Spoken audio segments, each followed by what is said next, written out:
Have you ever stopped and asked yourself, is this all there is to life?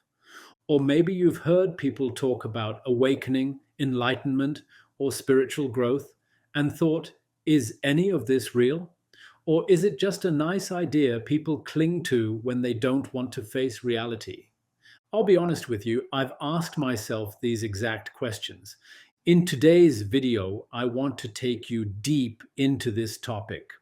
We'll explore whether awakening is real or just a myth, not just through spiritual theory, but through personal stories, modern science, ancient wisdom, and my own painful but powerful awakening. By the end of this video, I hope you'll see that awakening is not something reserved for monks, saints, or mystics. It's something that's already knocking at your door.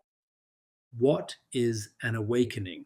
Let's first define what we mean by awakening, because without clarity, this word can feel fluffy or mystical.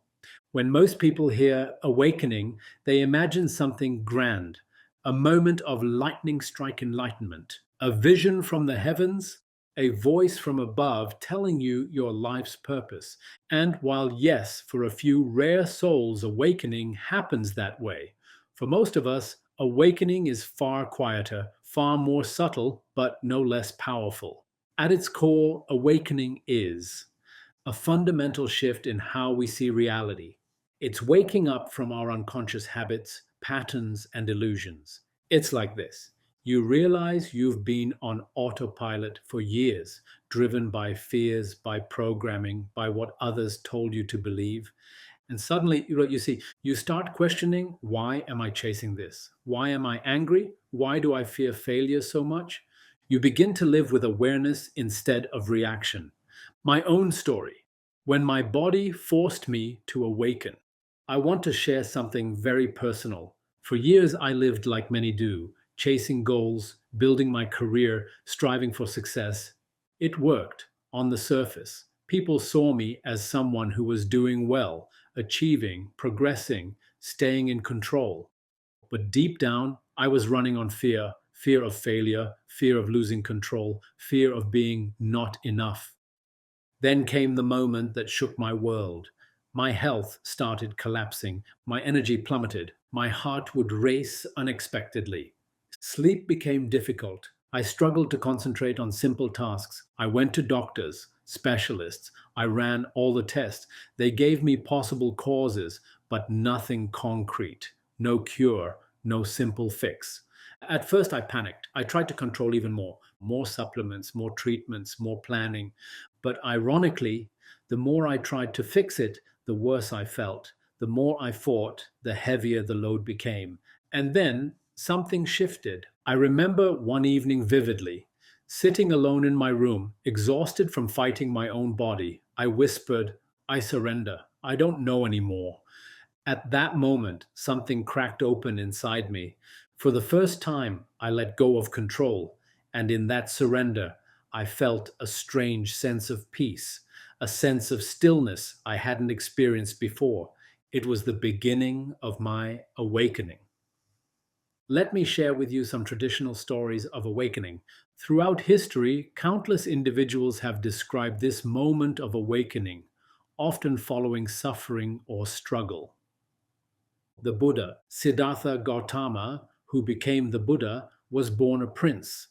He had everything: luxury, safety, comfort. But when he encountered suffering, sickness, aging, and death, he left everything behind to seek truth. For years, he practiced extreme asceticism, starving himself, meditating endlessly.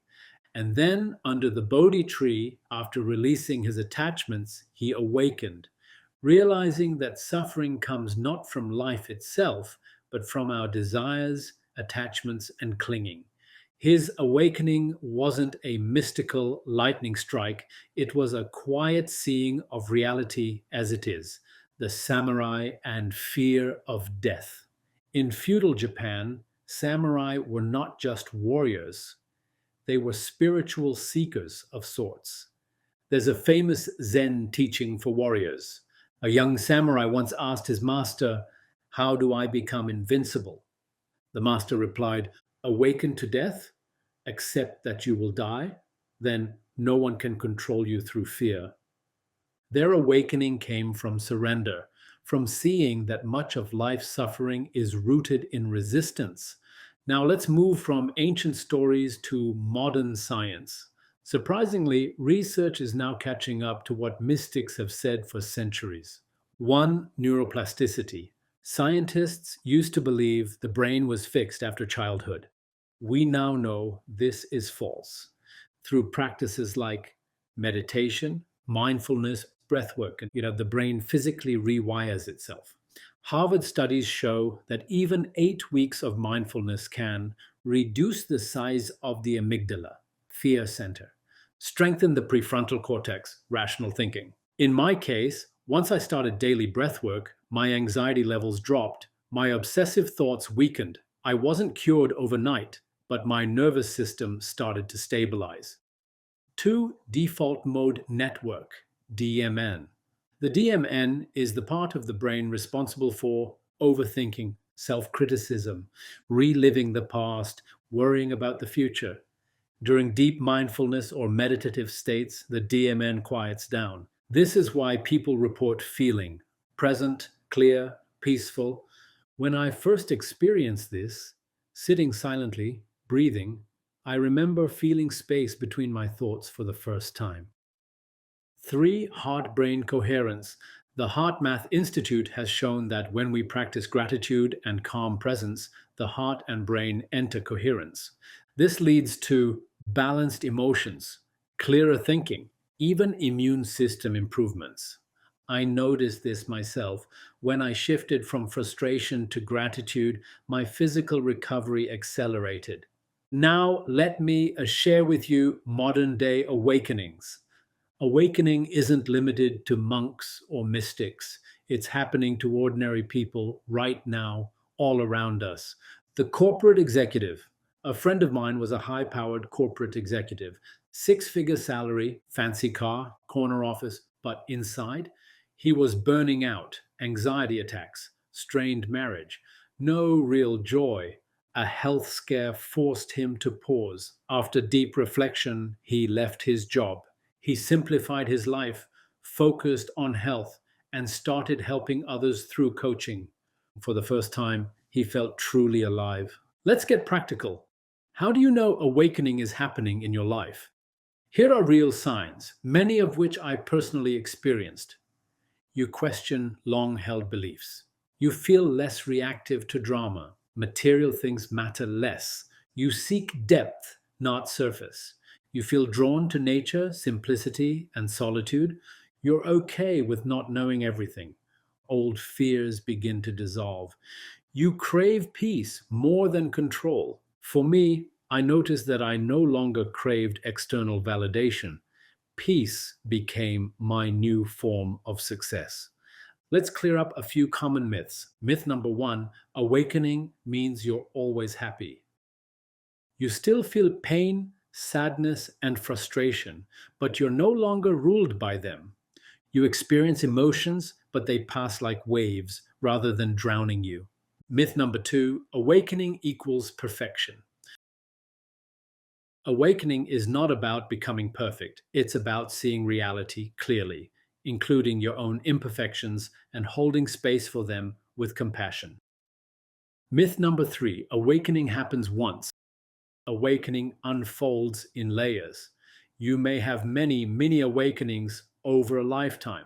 For me, my health scare started it, but I continue to peel back layers today. Let me share one of my favorite Sufi parables of the ocean drop.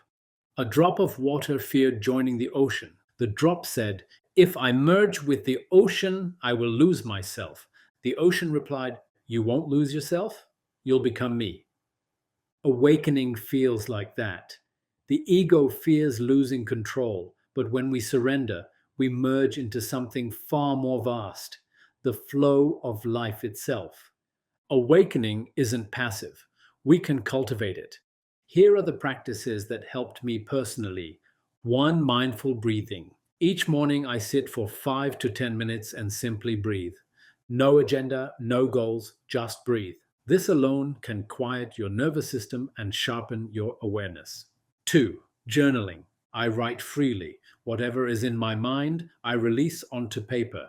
This brings unconscious patterns into the light. 3. Time in nature. Even a simple walk grounds me. The stillness of nature reflects the stillness we're all seeking inside. 4. Reading spiritual teachings, the Bhagavad Gita, Tao Te Ching, Eckhart Tolle. These timeless texts remind me of truths easily forgotten in modern life. 5. Surrender. Whenever I feel lost, I whisper, I surrender. Life, show me. Surprisingly, answers often emerge after surrender. So, after everything, is awakening real? Absolutely. I don't say this as theory. I say it as someone who's lived both sides, the side of fear, control, and exhaustion, and the side of surrender, presence, and flow. Awakening isn't about escaping reality, it's about finally seeing it without filters. It's available to anyone, regardless of status, religion, or background. Awakening is not a myth, it's a homecoming and back to your truest self. What is the second birth? There's an old saying, we are born twice, once when we enter the world and again when we awaken. When my health broke down, I faced my second birth. I didn't awaken because I was stronger than others. I awakened because life broke me open. And if you're going through your own struggles right now, know this. Sometimes life breaks you not to punish you, but to awaken you. Pain can become your portal. If any part of this resonated with you, if you feel you're being nudged toward your own awakening, share your story below. We're all walking each other home. Don't forget to subscribe, like, and share because your awakening may inspire someone else's. Until next time, stay present, stay awake.